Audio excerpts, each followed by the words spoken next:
చూస్తుంటాను. మీకు ఇష్టమైన కంటెస్టెంట్ ఎవరు? ఇద్దరు ఉన్నారు. ఎవరు?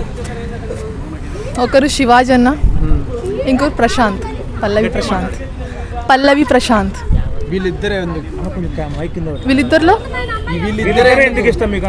అంటే జెన్యున్గా ఆడుతున్నారు, అంటే రియాలిటీ, అంటే బయట ఒకటి మాస్క్ లేకుండా రియాలిటీగా ఉన్నది, మనం ఎలా ఉంటాం జెన్యున్గా బయట అలా ఆడుతున్నారు. నాకు అలా ఎందుకు కనెక్ట్ అయిపోయింది.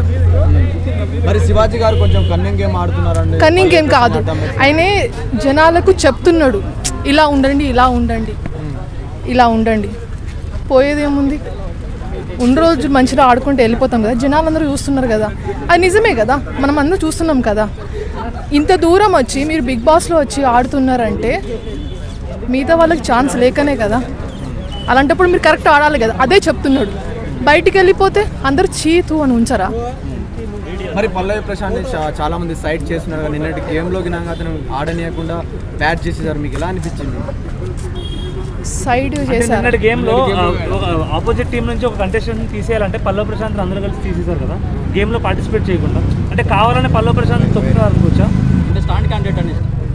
ఇప్పుడు ఎవరైనా కష్టపడి వచ్చే వాళ్ళని ఎవరు సపోర్ట్ చేయరు, అర్థం ఆ కష్టపడ్డానికే తెలుస్తుంది. ఇక్కడ ఏంటంటే ఓకే ఎక్కడి నుంచో వచ్చి ఊరోడు వచ్చి ఇప్పుడు అందరైనా ఊరోడు అంటున్నారు, కానీ కష్టపడ్డాడు కదా, ఒక రైతు బిడ్డ కష్టపడ్డాడు కదా, అదే రైస్ మనం తింటున్నాం కదా.